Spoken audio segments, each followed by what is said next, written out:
Everyone, সবাইকে good morning. সবাই কেমন আছো?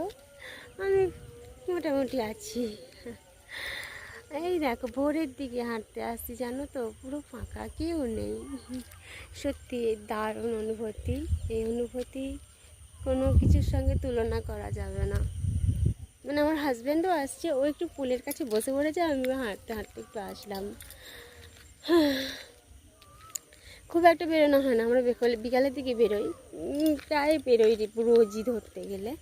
একদিন মিস যায়, তার কারণ তোমাদের সাথে একটা ছোট্ট আমার দুঃখের কথা শেয়ার করব।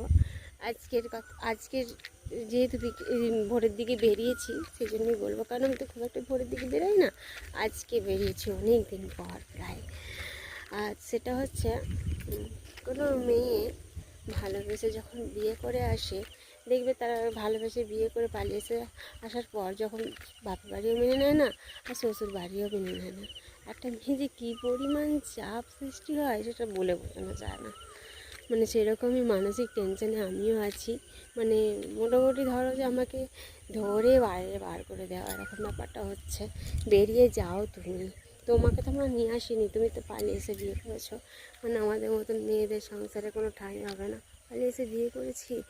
সত্যি তো, আমাকে তো কেউ দেখে আনেনি, আমি সেখানে জোর করতেও পারছি না। কী যে অবস্থা হচ্ছে। তো অনেক গ্রামের মেয়ে হয়েও, অনেক লজ্জার মাথা খেয়েও ইউটিউবটা জাস্ট আমি শুরু করেছি যে যদি কিছু করতে পারি, অন্তত নিজে কিছু করতে পেরেছি বা নিজের বলে কিছু বলতে পারবো যেটা আমার। তো সেই জন্যই আর কি। তো প্লিজ, যদি আমার ভিডিও ভালো লাগে একটু প্লিজ সাবস্ক্রাইব করা যাবে, আমি রিকোয়েস্ট করছি। হ্যাঁ, সত্যি কথা বলতে জানো তো, গরিব জিনিসটা কিছুই না আমার কাছে, সত্যি কিছু মনে হয় না। তো সব কিছু তোমাদের সাথে শেয়ার করব, আমার সাথে থেকো, অবশ্যই তোমাদের সাথে সব কিছু শেয়ার করা যাবে।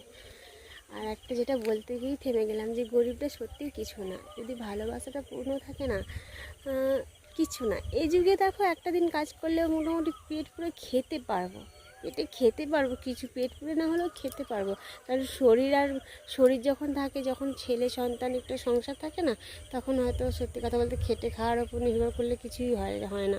আমি মনে করি ভগবান শরীরটা ভালো রাখুক, আর পেটটা মোটামুটি খেটে জোগাড় করা যাবে যদি শরীর ভালো থাকে। সেই জন্যই বলছি। তো ভগবান সাথ দিচ্ছে না নয়, তোমরা যদি একটু পাশে থাকো, আমরা অন্তত একটা ছোট্ট বাড়ি করতে পারি, যেখানে আমাদের কিছুই নেই ধরতে গেলে, আমাদের গাছতলাতেও বাস, এরকমই ব্যাপার। তো